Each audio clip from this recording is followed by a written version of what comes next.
Hello, everyone. If you're someone who wants to run whenever they hear the word routine, today is for you. If you're a business owner who knows you need consistency, but your brain absolutely rebels against doing the same thing the same way every day, this video is for you. Today, we're talking about how to build consistency that works with your novelty-seeking, routine-hating brain. This took me a long time to figure out, and it completely changed my relationship with my business. Let's talk about why routines feel like prison. ADHD brains are hardwired to seek novelty. Routines are literally the opposite. The first time you do something new, there's a dopamine spike. The 47th time, not so much. Routines feel like being boxed in, controlled, and limited. When something becomes I should do this, all motivation out the window. It feels like you're giving up your autonomy, your spontaneity, and your true self. So we're told we need routines for success, but our brains actively resist them. When we feel like failures because we can't maintain the simple morning routine everyone swears by. Good news is that you don't actually need routines, you need something else entirely. Here's the secret. Consistency and routines are not the same thing. A routine is doing the same thing the same way at the same time. Consistency is making regular progress, period. Everyone acts like they're the same, so we need to have these rigid routines to be consistent, but you can be wildly consistent without routines at all. Someone with a routine writes at 6 a.m. daily. Someone with consistency writes regularly, but flexibly. Both people finish their book. When you realize that you can have consistency without routines, everything changes. I'm consistent with my business without a single routine. My days look completely different. You're allowed to build consistency your way. Instead of routines, build frameworks. A framework defines what needs to be done, but leaves the how flexible. I publish 3 pieces of content weekly. How and when varies. We just know that there's going to be 3 pieces of content. You commit to the outcome, not to the specific process. Think about the non-negotiables. These are your must-haves, the results that you're committed to. The flexible execution is you get to decide. You have total freedom in how you achieve those non-negotiable outcomes. You can have multiple pathways. Maybe you write one day, record a video another day, do voice notes the third day. And this is energy responsive. You choose the method based on your energy and capacity that day. I commit to 3 pieces of content weekly, but Monday might be video, Wednesday might be email, Friday might be a social media post. Next week might be totally different methods. The outcome stays consistent, 3 pieces of content. Your brain gets novelty in the how while maintaining consistency in the what. Let me give you an alternative to rigid schedules. We're going to talk about anchor points. These are flexible touch points that provide structure without rigidity. They're not at 9 a.m., do this. They're after this thing, do that thing. They give you structure and consistency without the soul-crushing sameness. After coffee isn't a time, it's a trigger. It could be 7 a.m. or it could be 10 a.m. One day, create something might be writing. Another day, it might be designing. Tuesday, batching. Tuesdays might be high energy days, so I'm going to use that. But it's not rigid. If Tuesday sucks, I don't force it. I adjust.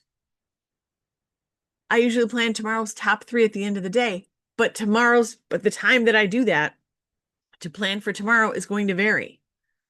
What the end of my day looks like is going to be different.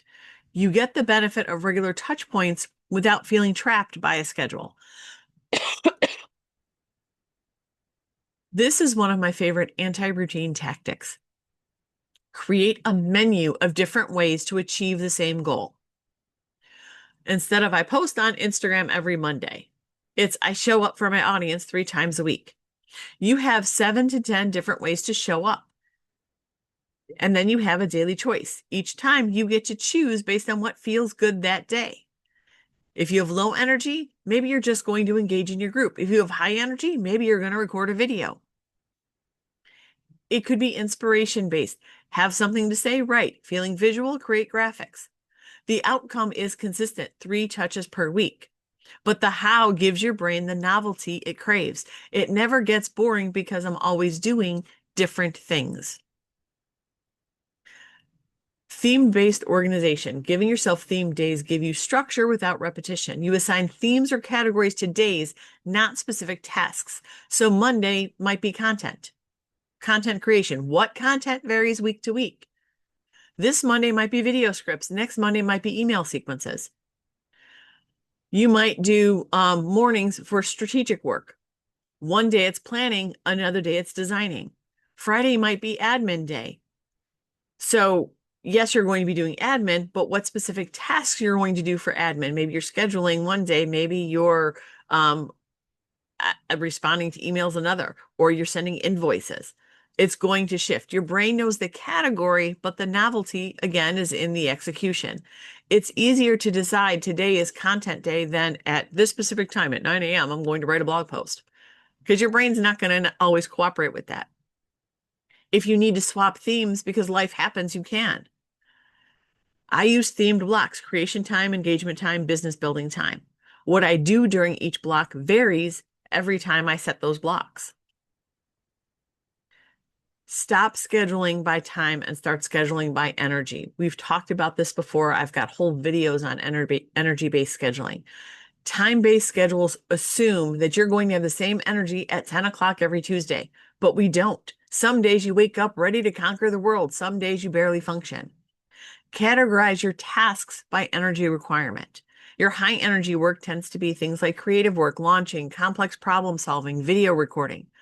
Medium energy are admin tasks: editing existing content, planning what you're going to do, routine communication. Low energy are the filing, the organizing, the scheduling pre-created content, simple email responses.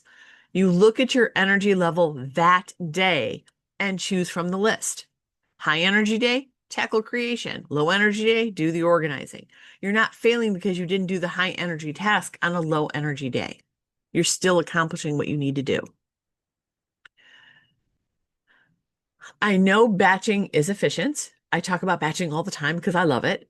But if you hate routines, traditional batching can feel torturous. Spending 4 hours writing blog posts, you might be thinking, kill me now. You can batch it in a way that works for your novelty-seeking brain. Batching things that require the same energy level, not the exact same task. During creation batching, you might outline, record, and write.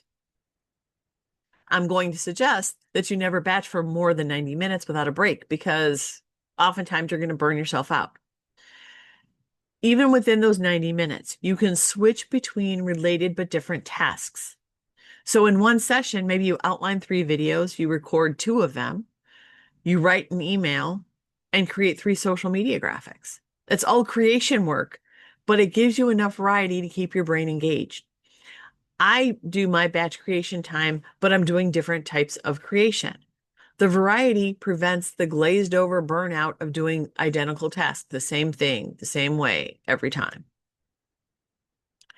Set ranges instead of rigid targets. Instead of I post on Instagram daily at 9 a.m., you want to say I post 3 to 5 times per week whenever I have content. This is how you build consistency that can handle your real life. Rigid targets that daily at 9 a.m. work until they don't. And when they don't, then you feel like you failed. So we want to give yourself a range.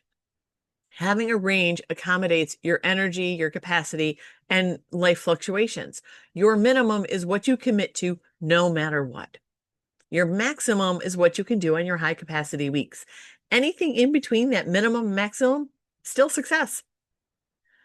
So if you're on Instagram, your minimum might be 3 posts a week. Your maximum might be 5. You post 4, it's a success. Low energy weeks, you just have to hit your minimum. High energy weeks, you might hit your maximum. Both are consistent. Both are success. You never fail because you always define success as a range.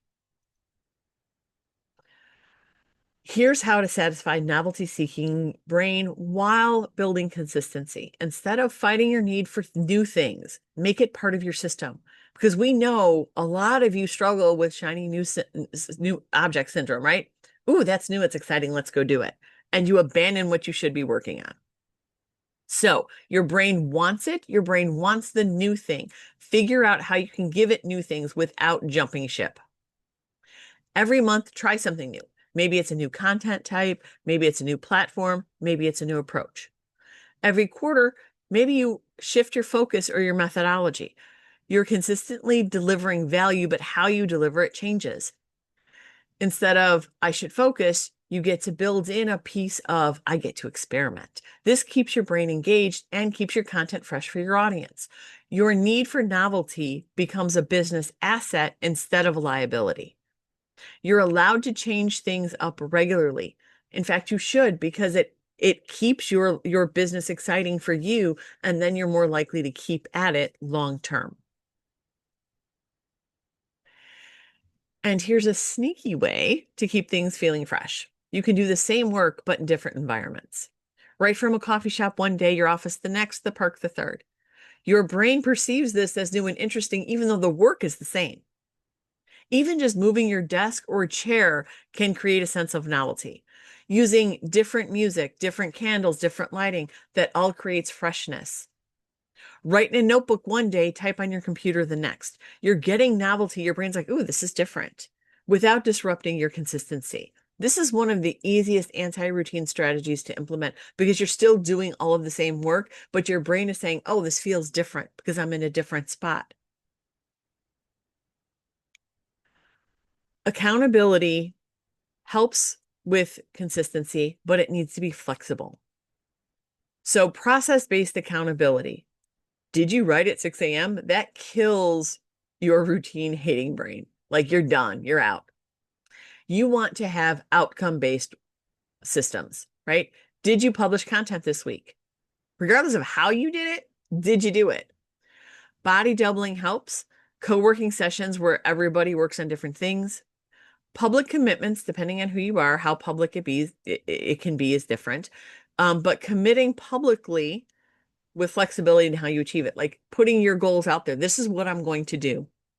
Oftentimes it will help you be accountable without saying, I'm going to be super specific, because that could be defeating. And if you're surrounded by people who aren't super supportive, like I said, depending on how public you want to be, it might just be telling a business buddy, this is what my commitment is.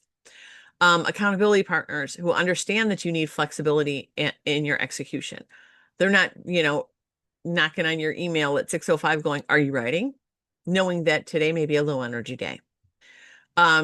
Weekly check-ins, not daily, weekly check-ins about your process. What's working, what's not.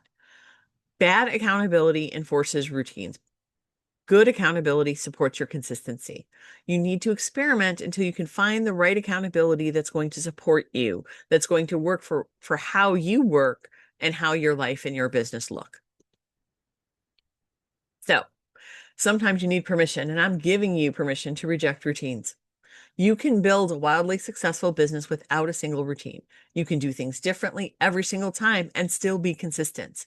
You can follow your shifting interests, your need for novelty, and maintain business consistency. You can change approaches frequently. It doesn't make you flaky. It makes you flexible. And you can hate morning routines and still be a successful entrepreneur, regardless of what all the gazillionaires tell you. Focus on consistent outcomes with variable processes. Your novelty-seeking, routine-hating nature will keep your business fresh and innovative. While others are stuck in rigid routines, you're adapting and innovating. You're changing as you need to change things. So stop trying to become a routine person. It's probably never going to work for you. Lean into being a flexible person and start building your consistency your way. First, don't overhaul everything at once. Pick one thing, just one. Brainstorm multiple ways that you can achieve that outcome. So what outcome do you want to be consistent with? How can you do that? Come up with your 5 to 7 ways to achieve it. Try different options each time. Each time you take an action, choose a different method. You might discover that some methods work for certain energy states better than others.